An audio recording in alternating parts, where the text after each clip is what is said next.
Good morning, everybody, and welcome to the Cambridge Advanced Accelerator podcast. My name is Cheryl, and I am here to help you get your English up to that C1 or even C2 level and absolutely smash your Cambridge Advanced exam. So today, we're going to be talking about the problem with passing your Cambridge Advanced exam. So it sounds strange, right? Most people think that once you pass the Cambridge Advanced exam, that's it. You've reached C1 or even C2 level if you got that A in the exam. You've reached your goal, you've got that certificate, maybe you've got that job promotion, you've got that visa to England, you've boosted your confidence, you're feeling great. And now we can stop studying. We've done it. But what actually happens is that if we're not careful, your level can drop significantly if you don't do these 7 things that I'm about to tell you. Okay? So in this podcast, I'm going to show you exactly how you can keep your English at a C1 level, stay confident in any situation, and stop that drop in level after you finish your exam. But first, let me tell you a little story about me and learning Polish. So, for those of you that don't know, my grandfather was Polish. He moved to Scotland after the war and he was based in Scotland during the war, and he stayed there after the war because he met my grandmother and, things happened. They fell in love. My father was born, and he stayed in Scotland after the war. So my surname Malanik is Polish. However, at that time, in that day and age, it wasn't kind of the done thing to bring your children up to be bilingual. So he stopped speaking Polish immediately when he was in Scotland and only spoke to my father in English. So the only words he learnt in Polish, my dad, was when my grandfather was really, really angry and wanted him to do something. When parents count to 3, like, I'm going to give you 3 seconds to do the thing you're supposed to do. 1, 2, 3, and you're like, oh God, I better do the thing. So he learned to count to 3 in Polish, and that was it. That's all he can remember. And this really annoyed me when I moved to Poland. I had my first teaching job in Poland, and it really annoyed me. I'm like, God, it would have been so much easier if my dad had taught me Polish when I was a kid, or if his dad had taught him Polish when he was a kid. And I wouldn't have to go through the effort now of having to learn a language at this point, this was 20 years ago, so in my 20s. And Polish, for anyone who doesn't know, is a really hard language to learn. There are loads of cases, and it takes a considerable amount of time and effort to get even to an intermediate level in Polish. It is very impressive. So I spent nearly 3 years living in Kraków in Poland. I met my ex there, and she was Polish as well. So I had a lot of practice with Polish. I had a lot of input with the language. I went to the university there. I went to Jagiellonian University, and I was learning Polish. So I was using it constantly. I was using it all the time. I was putting many, many hours into learning it. And after about 2.5 years, I was like a high B1 level. You might think 2.5 years with all that input and living in the country, how are you only B1 level? Trust me, Polish is hard. With Spanish, with that amount of time, I was up at a high B2 level. But in Polish, a decent B1 level. And I was very proud of myself. people were mistaking me for a native speaker on the streets. That's what everyone wants, right? In another language. And I was really, really, really proud of myself. However, when I moved away from Poland, I got a job as at that point an assistant director in a language school in Dublin, in Ireland. So I moved away from Poland, and then eventually split up with my ex at the time, or my partner at the time, my now ex. We split up. So I went from having my entire life surrounded by Polish to absolutely zero.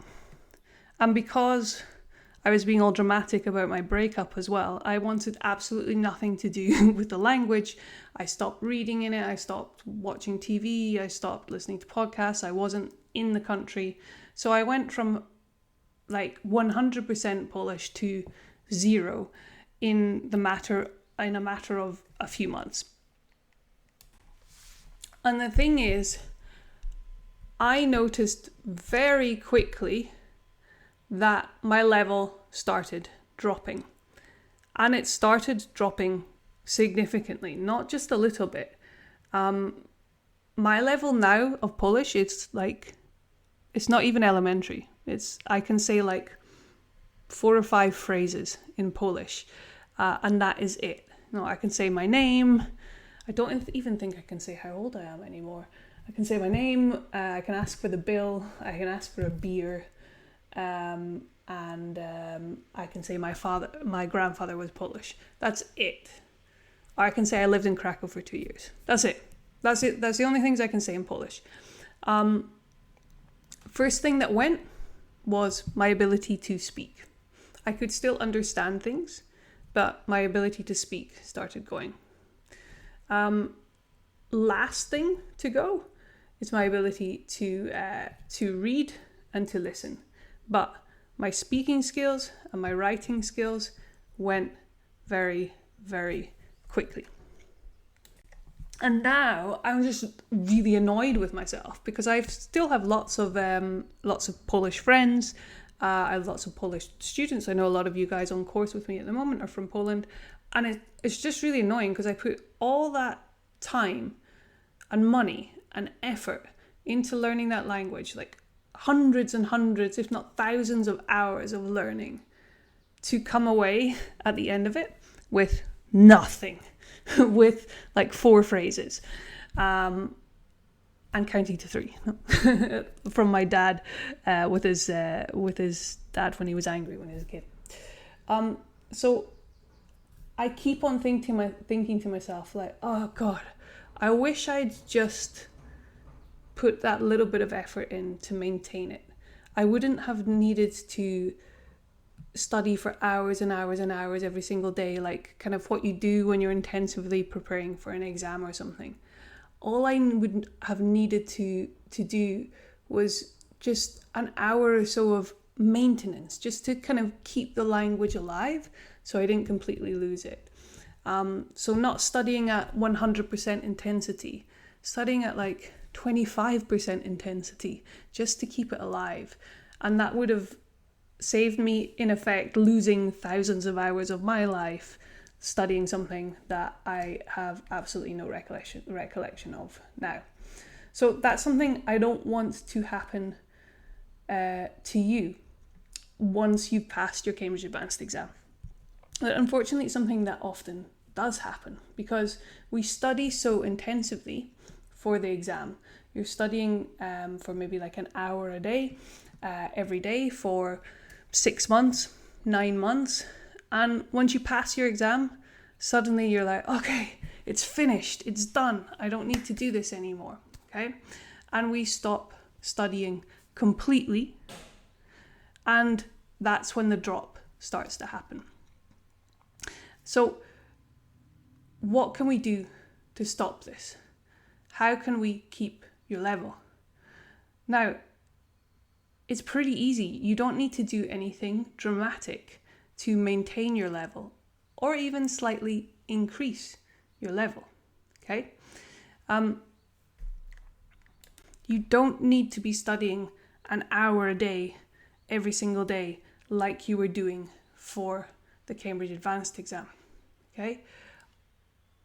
The C1, it's not going to fade overnight, okay? You're not going to suddenly go, like my Polish, you're not going to go from C1 to A0 overnight. But your level will fade if English suddenly stops being part of your life, okay? And that's what we want to avoid. We want to keep your English alive, and you want to keep your English part of your life. So how can we do this? So step number 1 is don't stop using your English. We can stop exam tasks. You do not need to do any more exam tasks after you pass your Cambridge Advanced exam. You don't need to do the CPE exam. You do not need to do proficiency. Having that C1 exam certificate is more than enough to prove your level. This shows you have a university level English level, which is higher than most native speakers, to be honest. Okay. So once you have that, stop with exam tasks. Okay. But keep doing things in English. Keep your phone in English.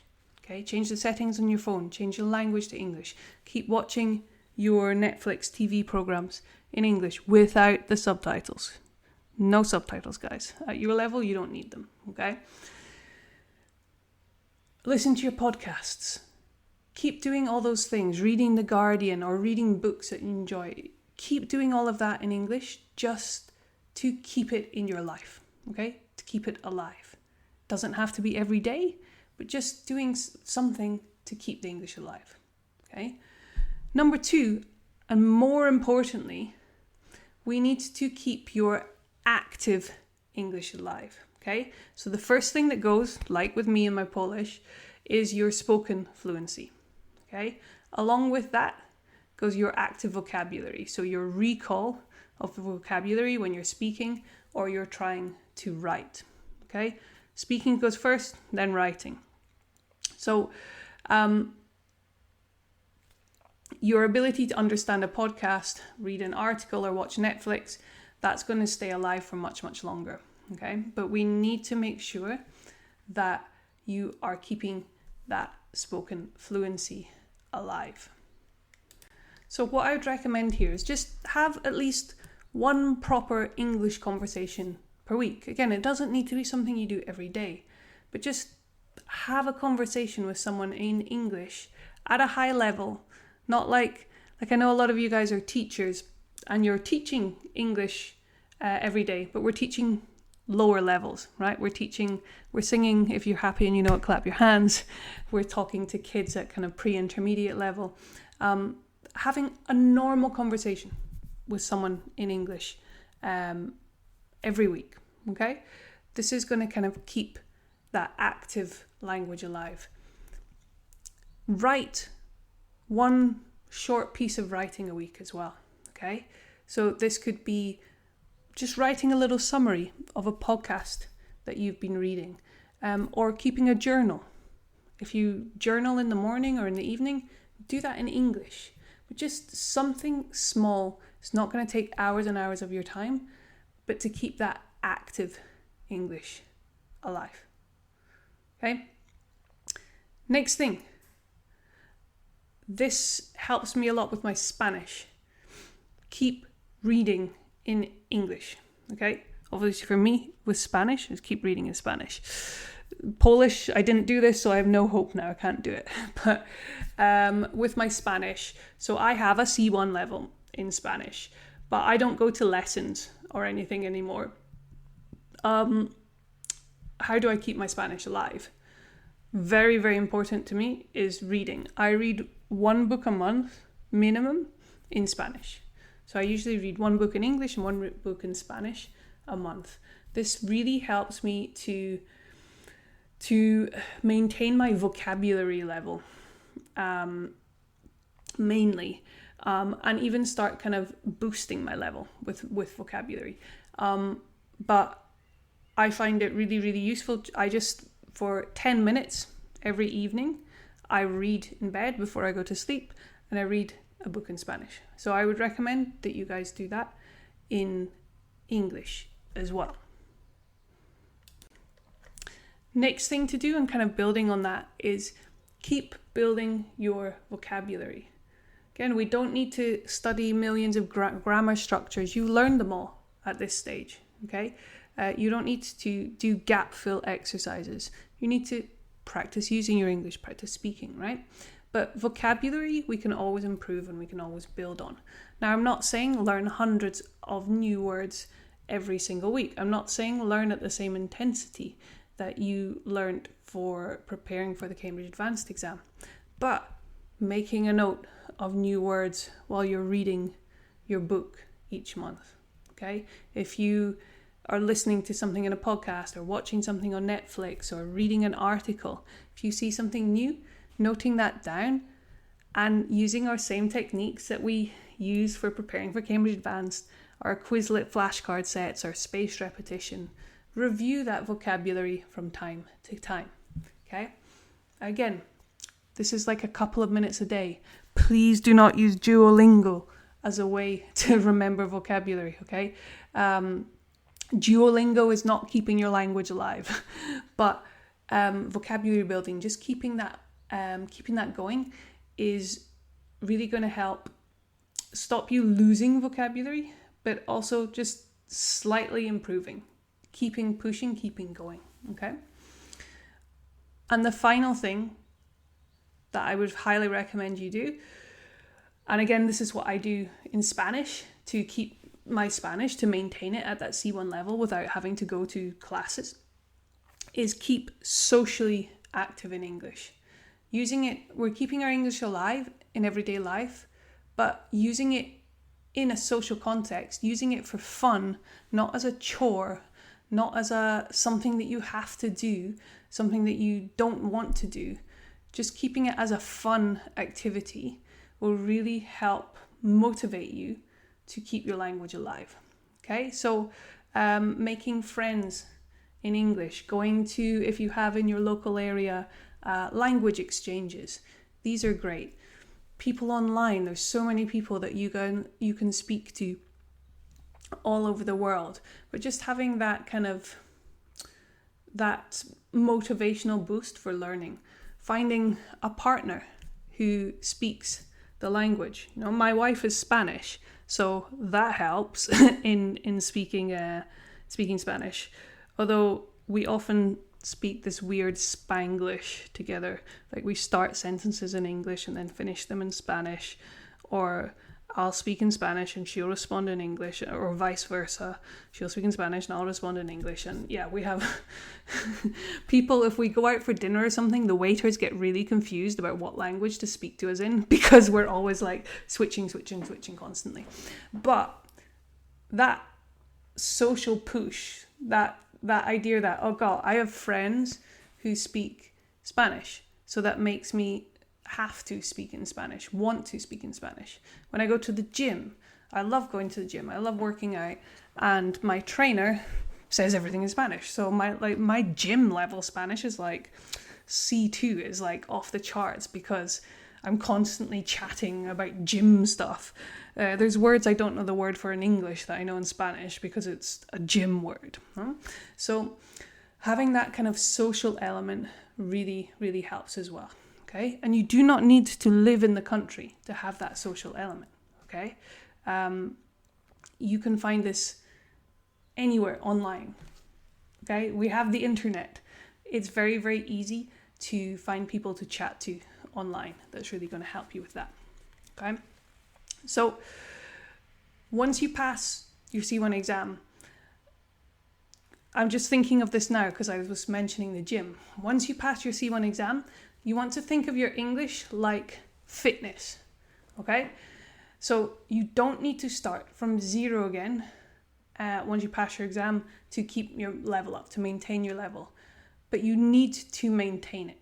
Okay? If you stop using it, the first thing that's going to suffer is your fluency, then your vocabulary access, then your confidence, then your precision, and it's going to gradually decline.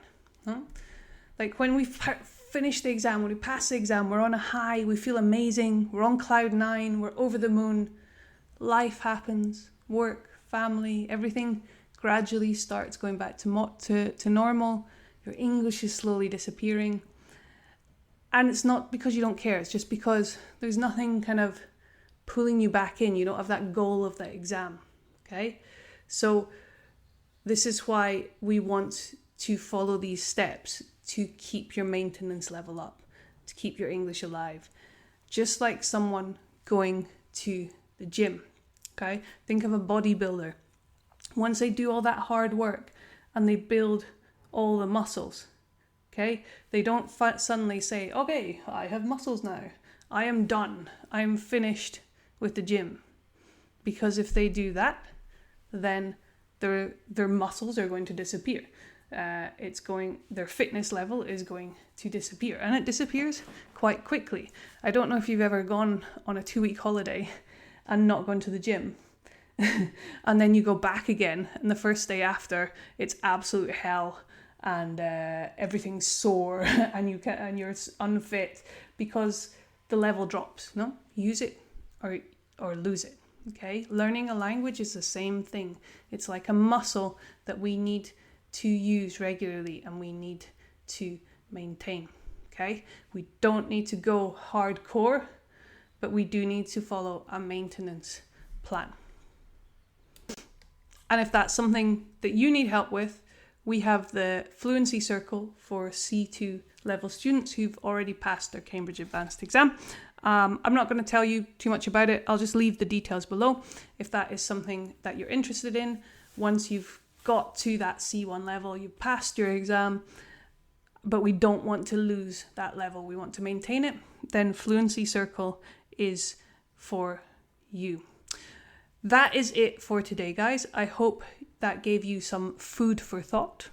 Some food for thought is an expression that means it gave you something to think about this week. Have an absolutely fantastic week. I will speak to you guys very soon. And as always, if you have any questions, please let me know in the comments below.